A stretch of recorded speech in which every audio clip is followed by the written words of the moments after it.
Bom, olá pessoal, boa noite, tudo bem? Espero que todos estejam bem aí, seguros também. Estou aqui no Hospital de Olhos Sadala Mingani, no meu consultório, onde estamos voltando aí lentamente à ativa, né? Queria agradecer a oportunidade de apresentar essa aula para vocês, espero que gostem e vão mandando as perguntas aí ao final, aí a gente responde, tá? Vou compartilhar minha tela aqui.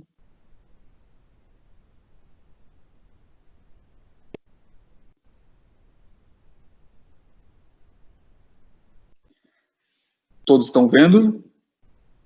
Sim. Ok. Então, eu trouxe essa aula, foi uma aula que eu apresentei num congresso, acho que há um ano, mais ou menos, na USP. Foi um tema que foi proposto para mim, eu achei interessante, porque muitas vezes é uma dúvida recorrente de quem está começando a implantar as lentes tóricas, que é aquela coisa, né? Devo ou não inverter o eixo, né? Na hora que a gente vê ali a fórmula biométrica e as opções de lentes, às vezes a pessoa fica na dúvida se ela deve colocar um cilindro um pouco mais forte ou um pouco mais fraco, e se inverter ou não o eixo é de fato um problema. Então, só para me apresentar um pouquinho, então eu sou Renan Ferreira Oliveira, sou oftalmologista aqui do Hospital de Olhos Sadala Mingani, em Joinville, fiz minha especialização em catarata e cirurgia refrativa, fiz residência de oftalmologia na Santa Casa, depois um ano de fellow na USP, no setor de catarata, e depois fiz estágio no Mass Pioneer e depois um ano de fellowship no Viso, que é um centro em Alicante, na Espanha, do Dr. Jorge Elió, e lá o objeto da minha pesquisa foi bem assim de lentes intraoculares, lentes multifocais e qualidade visual. Então vamos lá. O astigmatismo na cirurgia de catarata, né? A gente sabe que o astigmatismo ele é bem prevalente na população. Então, alguns estudos aí populacionais têm mostrado que até 36% da população tem um astigmatismo corneano maior que uma dioptria, maior ou igual a uma dioptria, que até 41% das pessoas têm um astigmatismo corneano de até 0,75 e 74% da população vai ter algum astigmatismo corneano maior ou igual a meio grau, certo? Outra coisa é que quando a gente vai implantar uma lente multifocal, qualquer lente, certo? Qualquer lente, seja monofocal ou multifocal, sempre o nosso objetivo tem que ser conseguir um astigmatismo residual menor que 0,75, porque para uma acuidade visual não corrigida boa, isso é o astigmatismo que deve ser o nosso alvo sempre reduzir abaixo de 0,75. E se a gente está falando em lentes multifocais, essa necessidade é ainda mais importante, né? A gente quer realmente que isso tenda a zero. Porque a gente sabe que, às vezes, meio grau de dioptria de astigmatismo pode reduzir em até, pelo menos, uma linha de visão, tá? E a gente está falando aqui de acuidade visual, mas quando a gente fala em qualidade visual, então sensibilidade ao contraste, esse meio grau de astigmatismo pode piorar ainda mais, principalmente se a gente estiver falando de lentes multifocais. Então, para astigmatismos baixos, a gente tem aí algumas opções, né? A gente pode fazer a incisão, ou seja, a incisão clear cornea, né, principal, no eixo mais curvo, ou a gente pode fazer incisões relaxantes limbares, e aí aqui a gente usa de rotina o nomograma de Nicamin, e até mesmo quem tem aí o femtosecond laser para cirurgia de catarata pode usar o módulo de ceratotomias arqueadas, né? Agora, quando a gente tem astigmatismos regulares e mais significativos, a liu-tórica é de fato a melhor opção, e os estudos têm mostrado que, quando bem indicado, a gente consegue aí, em mais de 70% dos casos, menos que meio grau de dioptria residual de astigmatismo, que é o nosso objetivo. Mas voltando ali, né? Antes de falar de lente tórica, vamos tentar entender como a gente pode, aí o pessoal muitas vezes está aí na residência e não está implantando lente tórica ainda, só lente monofocal não tórica, porque não tem disponível, mas aí é uma boa oportunidade de vocês começarem a pensar como você consegue entregar um resultado refrativo bacana, né, mesmo não tendo acesso a essas lentes históricas. Então, a primeira coisa é você entender como o astigmatismo posterior da córnea funciona, né? Então, a gente tem que primeiro pensar, esse astigmatismo da córnea, ele é a favor da regra ou contra a regra, tá? Por quê? Porque o astigmatismo posterior da córnea está aí, a gente precisa entender ele. Então, quando a gente tem um astigmatismo a favor da regra, ou seja, a face anterior da córnea, o eixo mais curvo é na vertical, a gente tem um efeito contrário do astigmatismo posterior da córnea. Então, o astigmatismo posterior da córnea, nesse caso, ele vai agir como se fosse um astigmatismo contra a regra. Esse astigmatismo posterior, ele é mais difícil de medir, né? Então, a maioria dos estudos que tentaram medir e compararam com a estimativa preferem estimar do que, de fato, tentar medir. Alguns biômetros mais novos conseguem medir, mas ainda os estudos mostram que você estimar é melhor. Tá? E o que acontece se você não levar em conta o astigmatismo posterior da córnea? Então, você vai acabar superestimando os astigmatismos a favor da regra, tá? Em aproximadamente meio grau, e você vai acabar hipoestimando os astigmatismos contra a regra em 0,3. Tá? E outra coisa que você tem que pensar, a gente está operando pacientes com catarata, que tem aí geralmente mais de 60 anos, e eles têm uma tendência também, essa córnea, a ir mudando em direção ao astigmatismo contra a regra. Tá? Então, aqui os 3 princípios básicos, né? Pelo menos os que a gente usa aqui no departamento de catarata refrativa do hospital. Então, se a córnea é esférica ou se ela tem um astigmatismo a favor da regra, ali o W é de with the rule, tá? Então, a favor da regra menor que 0,6, é melhor que você faça as incisões, ou temporal ou nasal, tá? Porque aí você vai induzir menos astigmatismo, né? A gente sabe que a córnea, ela é mais, o diâmetro da córnea na horizontal é maior do que na vertical, então quando você faz as incisões nasal ou temporal, você está mais longe do centro, então você tende a induzir menos astigmatismo do que se você fizesse na vertical, tá? Quando você está pensando quando você faz a incisão no eixo mais curvo, associado ou não ao MLRI, quando a favor da regra estiver entre 0,6 e 1,25 na face anterior, ou contra a regra menor que meio. Tá? E você deve preferir uma lente tórica ou fazer aí, se você não tiver acesso à lente tórica, você fazer incisões relaxantes limbares daí maiores, né? Quando a favor da regra maior que 1,25 ou um contra-regra maior do que meio. E nos astigmatismos oblíquos, você tem que pensar se outro, né? Se for um astigmatismo ali entre 90 e 180, se for destro, você vai conseguir compensar parte desse astigmatismo na tua incisão. Agora, a gente sabe que as lentes tóricas, elas são disponíveis em chamados steps, né? Então, aqui a gente tem as lentes tóricas que são disponíveis da plataforma da Alcon, que é a Crisoft Toric, e aqui da Tecnis, que aqui no hospital, pelo menos, são as que a gente mais implanta, né? Então, a gente sabe que ela acontece em steps. Só que, no cálculo biométrico, raramente ele vai apresentar um determinado step, ali, uma determinada toricidade da lente tórica, que vai zerar o astigmatismo, né? Sempre vai ter um pouquinho residual. E aí, em alguns casos, a gente vai ver que se você hipercorrigir um pouco, ou seja, colocar uma lente com uma toricidade um pouco maior, você vai ter um astigmatismo residual menor do que com a hipocorreção, apesar de inverter o eixo, né? Então, a consequência ótica disso, de você colocar uma lente tórica um pouco mais forte do que o necessário ali, é que você vai inverter o eixo em 90 graus. E a gente tem aí um certo paradigma, né, assim, da oftalmo, que a gente lembra lá na hora que a gente está fazendo a refração, que a gente nunca deve dar um cilindro maior do que o paciente necessita, porque isso vai inverter o eixo, isso vai dificultar ele a se acostumar com os novos óculos. A mesma coisa quando a gente está pensando em cirurgia refrativa laser, né? É sempre ideal que a gente não ultrapasse o astigmatismo necessário. Mas esses são conceitos que são da refratometria, né? E isso não necessariamente se aplica no momento que a gente está fazendo uma cirurgia de catarata.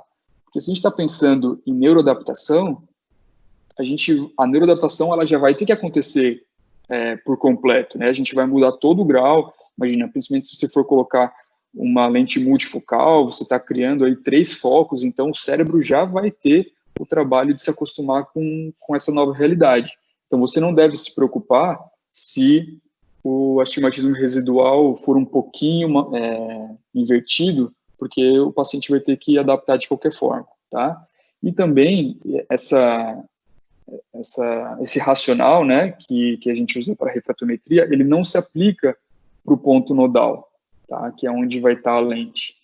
E também, quando a gente coloca a lente tórica, mesmo que apareça um astigmatismo residual, ele vai ser muito baixo, tá?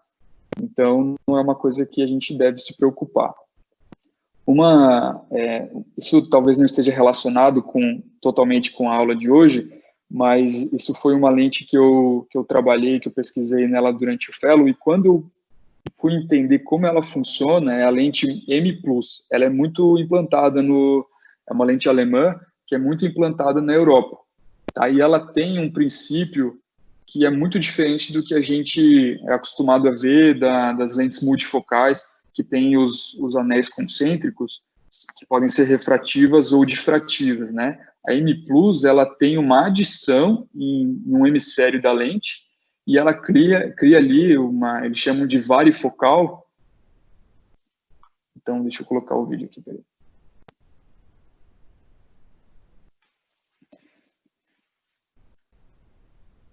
Então, ela tem uma adição, que é na parte de baixo, mas, teoricamente, você não precisa colocar ela assim, para baixo. Você pode até colocar para cima. Isso, para mim, foi muito difícil de entender no começo. Deu um nó na minha cabeça. Como se fosse um óculos bifocal, mas aí a gente tem que pensar, não faz diferença, porque você está no ponto nodal. A única diferença é que ele vai gerar um coma. Essa lente acaba gerando um pouquinho de coma. Ou para baixo ou para cima. Tá? Então, ok, vamos aí à literatura. No JCRS foi publicado em 2018 esse paper que analisou, então, 206 olhos, que foi realizado a cirurgia de catarata minimamente invasiva, né, a MICS, que é quando a incisão principal é menor que 2 milímetros, e foram implantadas lentes tóricas das AIs mono e multifocais. E aí foi escolhido, né, o alvo com menor astigmatismo residual, independente se estava hipocorrigindo, ou seja, sem inverter o eixo, ou hipercorrigindo, invertendo o eixo. E aí, nos olhos cujo alvo foi a hipercorreção, ou seja, com inversão do eixo, o astigmatismo residual, que ficou depois da cirurgia, foi comparado com o provável astigmatismo residual, caso tivesse sido implantada a lente com o cilindro imediatamente menor do que aquela que foi implantada. E aí, quais foram os resultados? Então, em 48 olhos, 23,3% tiveram como alvo a hipercorreção, dos quais 31, de fato, hipercorrigiram um pouco e inverteram o eixo. O astigmatismo pós-operatório, então, foi uma média de 0,5, e caso a lente imediatamente menor fosse implantada, ou seja, se a pessoa tivesse seguido assim, a hipocorreção, teria tido 0,8, tá? Então, isso foi estatisticamente significativo. Então, caso optassem por não terem invertido o eixo, o astigmatismo residual, no final, teria sido significativamente maior. Nesse outro estudo, foram implantadas lentes da plataforma Microsoft, da Alcon, com poderes de toricidade mais altos, ali lentes T5, T9, então que o cilindro da lente tivesse ali correção de mais 3, mais 6. E aí houve a hipercorreção em 17 olhos, né, 42%. O astigmatismo corneano foi hiperestimado pela Heides, então aquilo que eu falei, né? a maioria dos astigmatismos são a favor da regra, então, né, a curvatura na face anterior da córnea, mais o eixo mais curvo na vertical, a Huygens ela não leva em conta o astigmatismo posterior. Então, esse paper já mostrou que teve hiperestimou o astigmatismo, né? E teve uma inversão do eixo de 68 graus, o cilindro residual foi de 0,7 e a independência dos óculos foi alcançada na maioria dos casos. E nenhum caso teve intolerância. Então, quando a gente for pensar também nessa questão de vou inverter, não vou inverter, sempre é importante a gente entender, esse astigmatismo é a favor da regra, ou seja, na vertical, ou é contra a regra? Porque a gente sabe que, após os 60 anos, existe uma tendência que a córnea ela vai tendendo para mudar o astigmatismo dela de a favor para contra. Tá? Então, em pacientes com astigmatismo contra a regra, você hipercorrigir, ou seja, colocar uma lente tórica e passar invertendo assim o eixo, pode ser benéfico, porque ela já está numa tendência de ficar cada vez mais contra a regra. Então, você vai lá e coloca uma lente tórica que puxa esse astigmatismo para a favor da regra. E aí, ao longo dos anos, à medida que a pessoa for ficando cada vez mais contra a regra, você vai ter ali aquela reserva, né? Mas isso também não é para todo mundo, tá? Tem que sempre considerar a idade do paciente e essa inversão também não acontece em todo mundo, mas é uma tendência. E aí, entre as calculadoras online, elas diferem bastante, assim, em relação à indicação da lente. Então, nas calculadoras da Zeiss e da Bausch, elas acabam sugerindo a LIO com o maior cilindro, ou seja, com o cilindro que não inverterá o eixo. Então, ela acaba sugerindo aquele que não inverte o eixo. Já as calculadoras da Alcon e da Johnson, elas apenas sinalizam, elas põem um sinalzinho ali que o eixo está invertido, mas ela não fala em preferência de uma ou de outra. E na Barrett, ela sugere a lente com o menor astigmatismo residual, independente se inverteu ou não o eixo, e inclusive ela nem sinaliza se inverteu ou não o eixo. Tá? Ou seja, ela mostra, mas ela não mostra nenhum. Vou mostrar para vocês ali. Opa. Tá. Então, tem um caso aqui do hospital, um homem de 63 anos, empresário, baixa visual progressiva, ofuscamento com as luzes à noite, desejava maior independência dos óculos, e essa aí era a refração. No olho direito, mais um, com 2,5 a 180, e no olho esquerdo, mais meio, com 2,5 a 140. Né? Pressão normal, fundo de olho normal.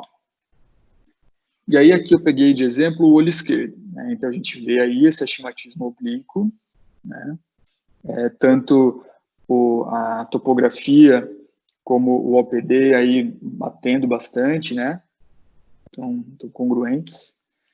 E aí aqui colocando nas 3 fórmulas que a gente usa, tá? Aqui, no caso, eu sei que a Rio, ela não tem a lente tórica, tá? Eu só coloquei aqui para a gente ver, para escolher o equivalente esférico da lente. Então, para lentes tóricas, a gente tem usado a Barrett Toric e uma nova fórmula que é a Kane, que é baseada em inteligência artificial e tem tido bons resultados. Então, aí a gente teve uma tranquilidade, né, que as 3 fórmulas, as 3 melhores fórmulas da atualidade, mostraram um equivalente esférico ali de você implantar a lente 18,5. Agora, a Barrett falou que você deveria implantar uma lente tórica T5, né, e aí você teria um astigmatismo residual ali de 12. E a Kane mostrou que o T4 seria melhor, né? Que o astigmatismo menor seria ali a T4, que deixaria 0,13 sem inverter o eixo. Então, essa aqui é a Barrett, né? Que está dentro da calculadora da Alcon. Então, mostrou ali que é a 18,5, como a gente tinha visto, e se a gente implantar a T5, vai inverter o eixo, mas o astigmatismo residual vai ser bem menor do que se você não inverter o eixo. Então, foi optado por implantar a T5. E foi a melhor opção, tá? 3 meses de pós-operatório, paciente com acuidade visual 20/20, J1 é 20/20 a distância, né? J1 tanto a 40 como a 60 centímetros, que são os focos da Panoptix, e essa refração aí bonita, né? Plano com 0,25 a 124. Então, veja, mesmo a Barrett falava que inverteria o eixo, né? Um pouquinho. Mas, voltando aqui na refração, a gente vê que manteve, tá? Então, acabou não invertendo. Então, que bom, né? Que pelo menos colocou ali um pouquinho mais e no fim não inverteu. Então, quais são as mensagens aí que ficam, né? Então, na escolha da lio tórica, você tem que entregar o menor astigmatismo residual, especialmente se você está implantando uma lente multifocal ou monofocal no olho dominante, né? No olho não dominante, quando você vai fazer visão balanceada e monovisão com lentes monofocais, também não tem problema se você ficar com um pouco de astigmatismo no olho não dominante que vai ficar para perto. Porque a gente sabe que o astigmatismo ele dá um pouquinho de profundidade de foco também. Mas lógico que a gente tem que sempre tentar deixar sem astigmatismo. Mas eu digo assim, às vezes você vê ali, colocou... desculpa, voltando ali, sempre assim, a gente viu ali no começo, né? Vai fazer a incisão no eixo mais curvo, assim, assado. Se está com dúvida, põe na Barrett, que aí você vai ver se não precisar da lente tórica, você vai ali testando. Se eu fizer a incisão aqui, se eu fizer a incisão ali, e aí você às vezes pode ver ali se vale a pena colocar uma tórica ou não, tá? Então esse é um macete também. Não fica, se tiver difícil de escolher, coloca logo na Barrett tórica que eles vão dar ali se precisa de fato da tórica ou não.